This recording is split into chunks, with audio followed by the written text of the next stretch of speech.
Speak, Lord, for your servants are listening. Amen.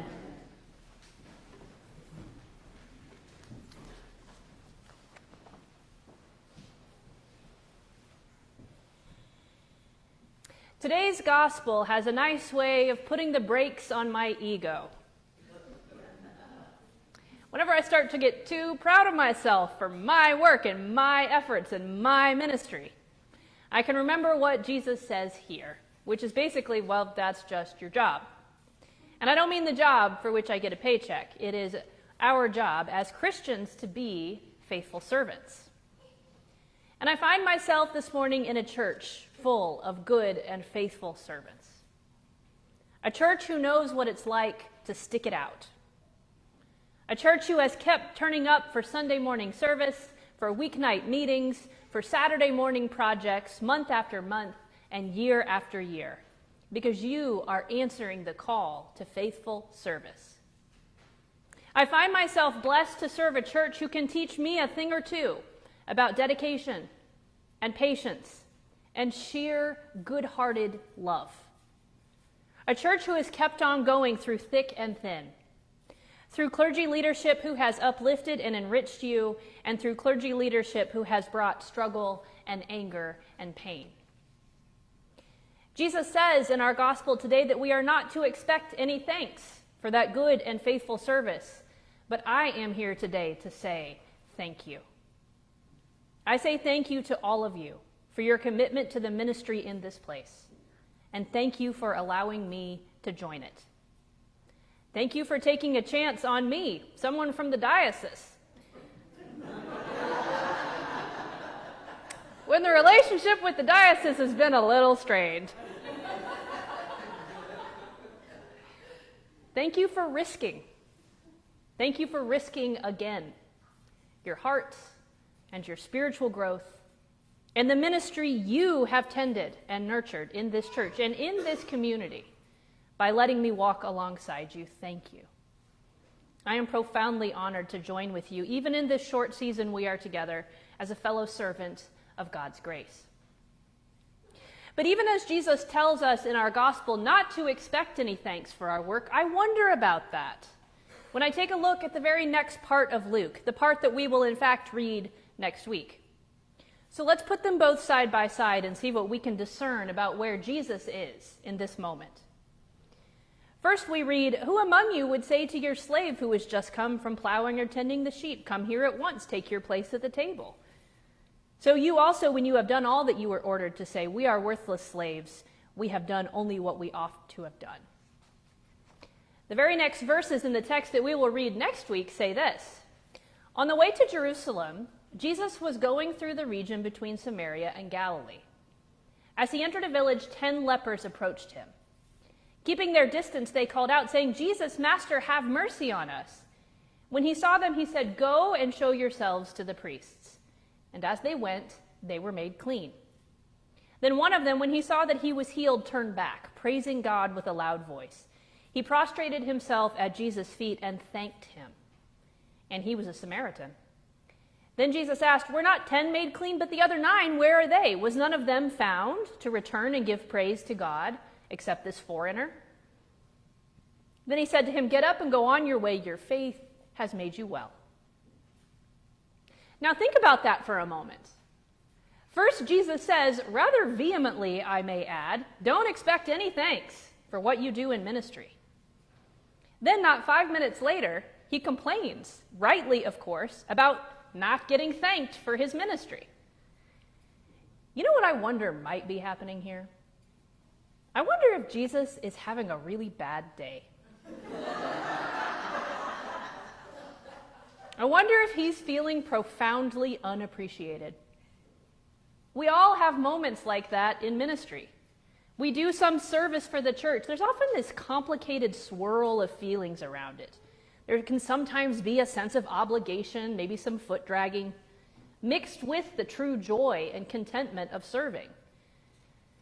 But sometimes we just wish someone would notice how many hours we took to wash and iron the tablecloths for the coffee hour reception. How nice it is that the sink in the sacristy no longer leaks because we spent all day Saturday fixing it.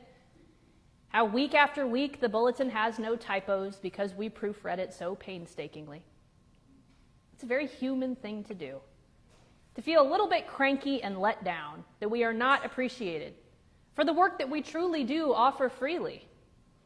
I wonder if the human side of Jesus might not be in exactly that place in this gospel. Jesus works so hard every single day, trying to break through to his dense disciples about who he is and what he is offering to the world.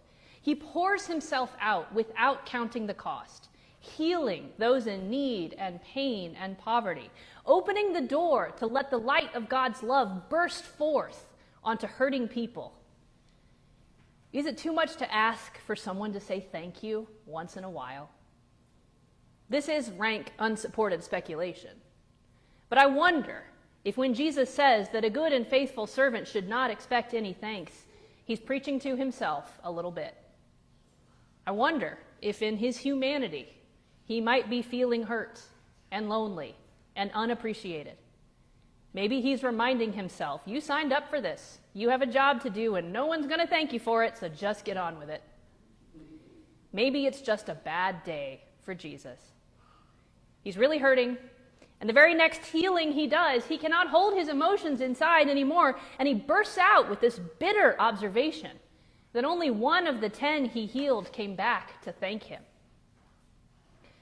Think about the moments when you have been feeling unappreciated and have been internally moaning and moping around about it. I know I do that.